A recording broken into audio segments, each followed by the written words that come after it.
साथियों, आप सभी का स्वागत है नवीन जीके क्लासेस चैनल पर।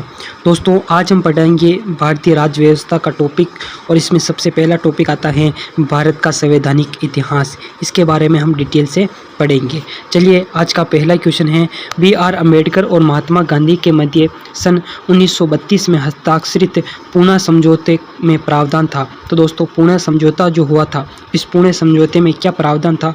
हरिजनों के लिए आरक्षित सहित संयुक्त निर्वाचन क्षेत्र का क्या था? हरिजनों के लिए आरक्षित सहित संयुक्त निर्वाचन क्षेत्र का प्रावधान था।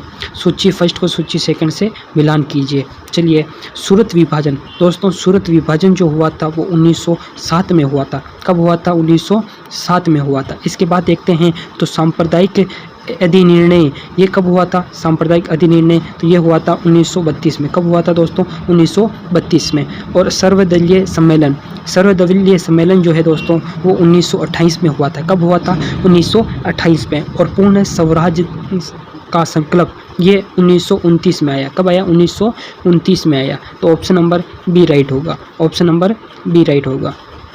नेक्स्ट क्वेश्चन, निम्नलिखित में से किस अधिनियम द्वारा भारत के गवर्नर जनरल को अध्यादेश जारी करने की शक्ति प्रदान की गई?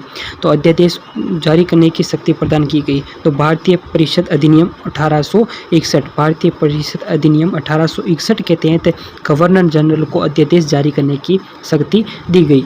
नेक्स्ट क्वेश्चन देखते हैं तो सूची से फर्स्ट को सूची सेकंड से मिलाना है। ठीक है, देखिए, अगस्त घोषणा लॉर्ड माउंटेन्यू ने की थी। किसने की थी? लॉर्ड माउंटेन्यू ने की थी। अगस्त प्रस्ताव जो है वो लॉर्ड लिंडलिथ को लेके आए थे। कौन लेकर आए थे? लॉर्ड लिंडलिथ को लेकर आए थे। इसके बाद अगस्त संकल्प जो है वो महात्मा गांधी लेके आए थे। अगस्त संकल्प महात्मा गांधी। प्रत्यक्ष कार्यवाही दिवस ये किसने मनाया था? तो किसने घोषणा की थी? मोहम्मद अली जिन्ना ने प्रत्यक्ष कार्यवाही दिवस की घोषणा की थी। तो ऑप्शन नंबर इसमें ए राइट होगा। नेक्स्ट क्वेश्चन देखते हैं तो पांचवा क्वेश्चन आता है, रेगुलेटिंग एक्ट पारित किया गया। दोस्तों, जो रेगुलेटिंग एक्ट है ये कब पारित किया गया? तो ये पारित किया गया 1773 ईस्वी में। कब किया गया था? 1773 ईस्वी में इसको पारित किया गया, रेगुलेटिंग एक्ट को। नेक्स्ट क्वेश्चन, भारत के गवर्नर जनरल को किस एक्ट के द्वारा अपनी समिति के निर्णय को अस्वीकार करने का अधिकार है? जो अपनी समिति होती है उसमें जो भी निर्णय होता है उसको अस्वीकार कर सकता है। कौन? भारत का गवर्नर जनरल।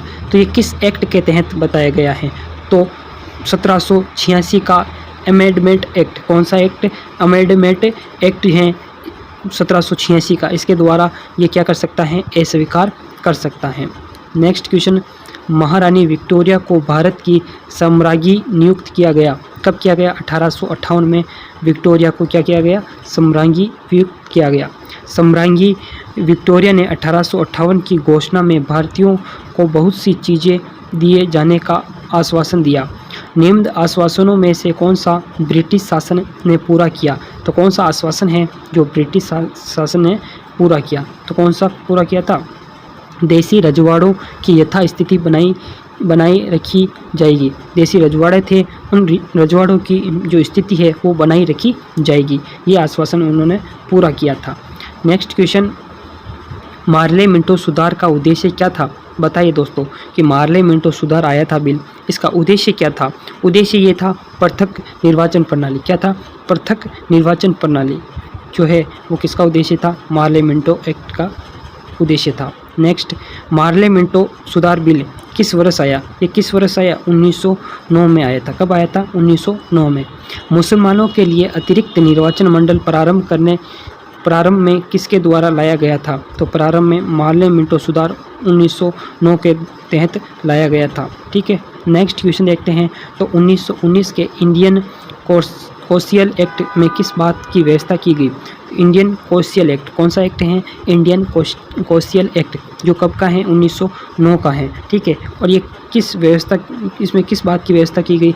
तो इसमें सांप्रदायिक प्रतिनिधित्व की व्यवस्था की गई। किसकी? सांप्रदायिक प्रतिनिधित्व की व्यवस्था की गई। नेक्स्ट क्वेश्चन देखते हैं तो माउंटेग्यू चेम्सफोर्ड सुधार में प्रावधानों का सार क्या था?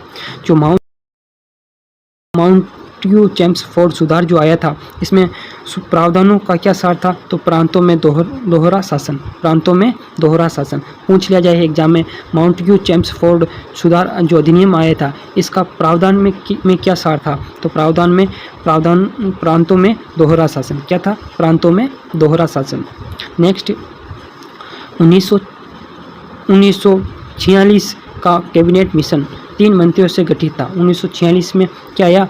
कैबिनेट मिशन आया। वो 3 मंत्रियों से क्या था? गठित था। इसमें से कौन सा सदस्य नहीं था? तो कौन सा नहीं था? लॉर्ड एमरी जो थे ये नहीं थे।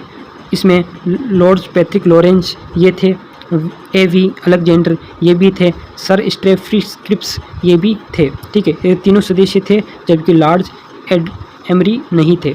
नेक्स्ट देखते हैं, तो कैबिनेट मिशन योजना के विषय में कौन सा सही नहीं है? तो कौन सा सही नहीं है? देखिए ऑप्शन नंबर ए, प्रांतीय सामूहिकरण, ये सही है।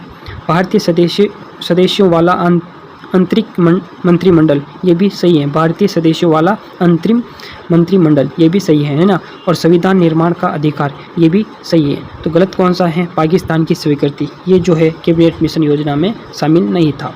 नेक्स्ट देखते हैं, भारत का संविधान लागू होने तक स्वतंत्रता के पश्चात इसका शासन किसके अंतर्गत चलाया गया? तो इसका शासन जो है वो किसके अंतर्गत? 1935 के भारतीय सरकार अधिनियम के अनुसार चलाया गया। नेक्स्ट, भारतीयों को वर्ष 1947 में सार्वभौमिक सत्ता सौंपने की योजना निम्न में से किस नाम से जानी जाती है? तो किस नाम से जानी जाती है? माउंटबेटन योजना के नाम से जानी जाती है। नेक्स्ट क्वेश्चन देखते हैं, तो निम्न कौन सुमेलित नहीं है? तो सुमेलित कौन सा नहीं है? देखो, मार्ले मिंटो सुधार ये सामुदायिक प्रतिनिधित्व से संबंधित हैं। भारतीय सरकार अधिनियम 1935 ये स्वशासन से संबंधित है। इसके बाद कैबिनेट मिशन संविधान सभा से संबंधित हैं। तो इसमें कौन सा ऑप्शन गलत है? ऑप्शन नंबर डी गलत है। साइमन कमीशन ये भारत विभाजन, ये थोड़ा गलत है। ठीक है, चलिए नेक्स्ट क्वेश्चन देखते हैं। नेक्स्ट क्वेश्चन आता है, निम्न अधिनियमों में सही ढंग से मिलान कीजिए। सही ढंग से क्या करना है दोस्तों? मिलान करना है। देखिए, भारत सरकार अधिनियम 1919 किससे संबंधित है? प्रांतों में द्वैत शासन से संबंधित है। प्रांतों में द्वैत शासन से संबंधित है। इसके बाद देखते हैं, तो भारत सरकार अधिनियम 1935 ये किससे संबंधित है दोस्तों? ये प्रांतीय स्वायत्तता से संबंधित है। किससे संबंधित है? प्रांतीय स्वायत्तता से संबंधित है। मार्ले मिंटो सुधार 1909 ये किससे संबंधित है दोस्तों? ये सांप्रदायिक निर्वाचन से संबंधित है। किससे संबंधित हैं दोस्तों? सांप्रदायिक निर्वाचन से संबंधित हैं। इसके बाद देखें, भारत परिषद अधिनियम 1861 ये किससे संबंधित हैं? सती प्रथा का अंत से संबंधित हैं। भारतीय परिषद 1861। इस अधिनियम 1858 ये ब्रिटिश शासन शक्ति में आया। ठीक है, ऑप्शन नंबर बी राइट होगा इसमें। नेक्स्ट क्वेश्चन देखते हैं, अखिल भारतीय महासंघ स्थापित करने का प्रावधान शामिल किया गया। क्या करेंगे? अखिल भारतीय महासंघ स्थापित करेंगे। इसका प्रावधान जो है वो किस में शामिल किया गया? तो भारतीय सरकार अधिनियम 1935 में शामिल किया गया।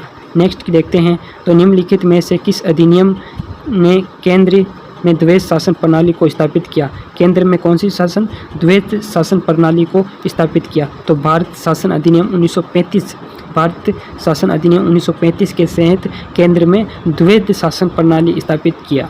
ठीक है, नेक्स्ट क्वेश्चन, संघीय प्रणाली का पहला प्रयास भारत सरकार अधिनियम 1935 ऑप्शन नंबर सी द्वारा किया गया। ठीक है, तो संघीय प्रणाली का पहला प्रयास जो है वो भारत सरकार अधिनियम 1935 द्वारा किया गया। ठीक है, ध्यान में रखना। ठीक है, और किस अधिनियम की प्रमुख विशेषता प्रांतीय स्वायत्तता थी? तो कौन सा? 1935 भारतीय सरकार अधिनियम 1935 की प्रमुख विशेषता क्या थी? प्रांतीय स्वायत्तता। नेक्स्ट क्वेश्चन आता है, भारत में सचिव का पद किसके द्वारा निर्मित किया जाता है? दोस्तों, भारत में जो सचिव होता है उसका पद जो है वो भारत सरकार अधिनियम 1858 के तहत जो है वो निर्मित होता है। ठीक है दोस्तों, आज ये टॉपिक था और ये टॉपिक भारत का संवैधानिक इतिहास जो पूरा होता है। ठीक है, नेक्स्ट वीडियो में मिलते हैं नए टॉपिक के साथ। जय हिंद, जय भारत।